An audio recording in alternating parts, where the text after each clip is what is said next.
This is my reptile room.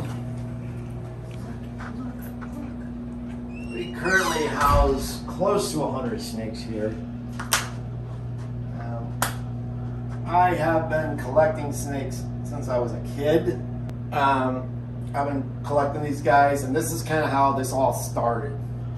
Originally, I'm from Michigan. I was probably about 6 years old, maybe 8.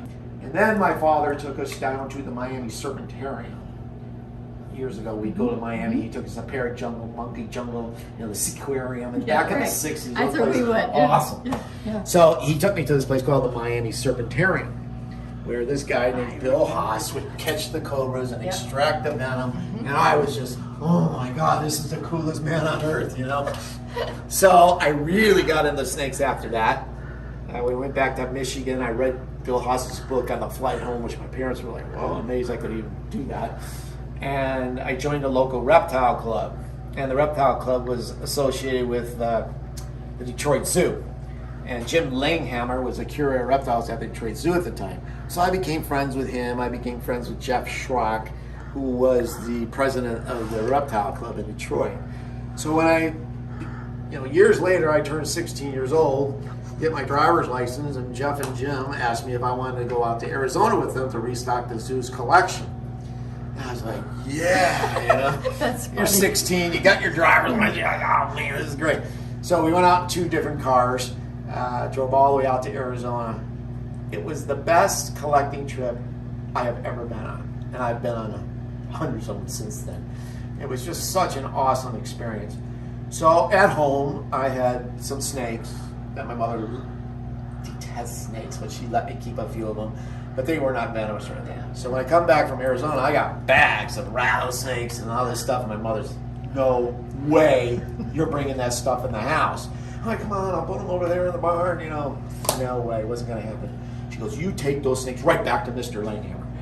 I opened up my drawer, I took like $30 out of my drawer that I had, put it in my pocket, I put all the snakes in snake bags, stuck them in a backpack, walked out to Telegraph Road, hitchhiked up to I-75, and I hitchhiked all the way from Michigan to Miami.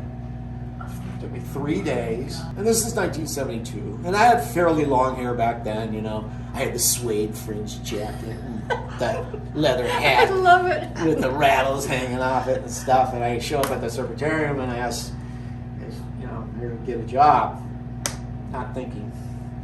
So anyways, I got to go back and meet Bill Haas in his office, and I was just filled with excitement. And he gives me an application, and I fill it out.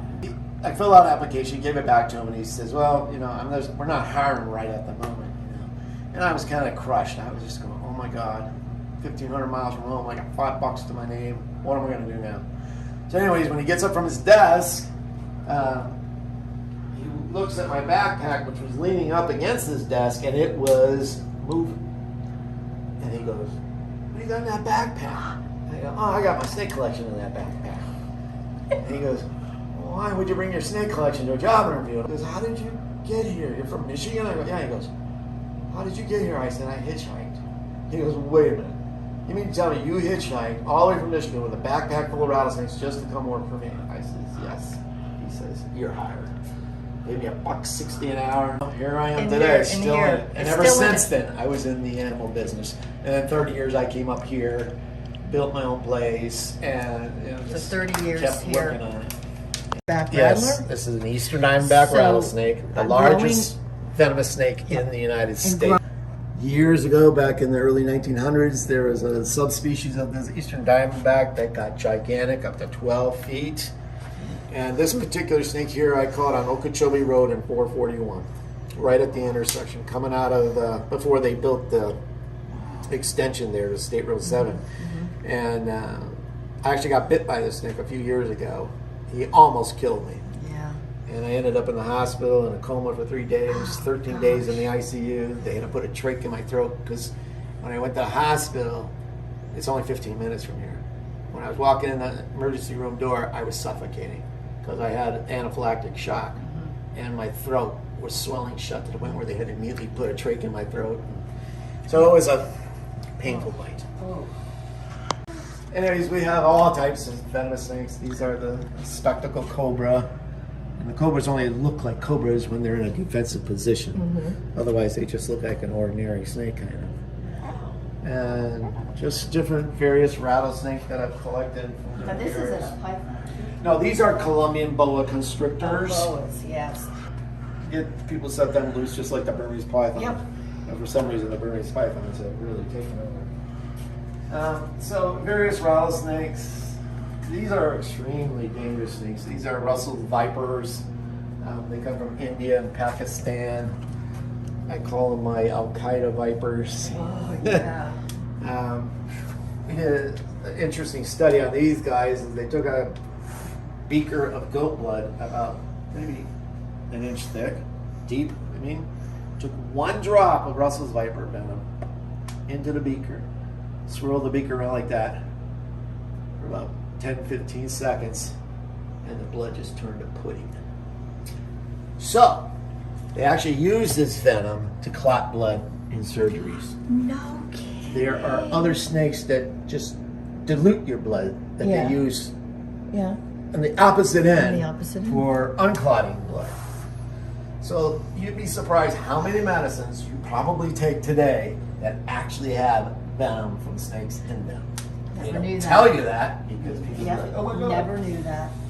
So, anyways, Never knew that. got a lot of stuff, a lot of snakes I've collected And over the coral years. snake, I know that's the king, which is Yes. not, and everybody gets confused with Right. the colors, but the coral is pretty dangerous. I don't have any corals. Right now I got a request from a venom lab for coral snakes. Oh, really? They need them desperately. But they're not a common snake. I mean, you see them Oh, once in a really? while. They're not? Oh, Not like a danger or anything. They're a secretive snake. They burrow most of the time. So, and I just got back from Arizona where I collected Mojave rattlesnakes for a venom lab up in North Florida there. So that's just how they are. They will bite you if you're not Now careful. that, Now this is a Burmese python, Burmese. but this is an albino Albino. Burmese. So most of the ones they're finding here in Florida are dark colored, kind of a gray and brown, but this is an albino. it's actually very pretty. Yeah, and it's a good animal to take out for the kids and Yep. families that come by here and you drape it over their shoulders because it's very tame.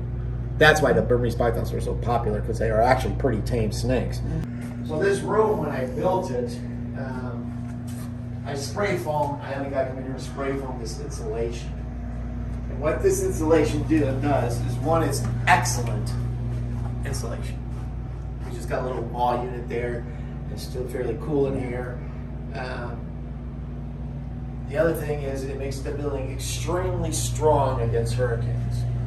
Oh, yeah. That's the you other wouldn't plus. want- And the want third to thing see- is it's escape proof, Yeah, unless of course you don't shut the door. yeah. I see that door open some days, I can freak out.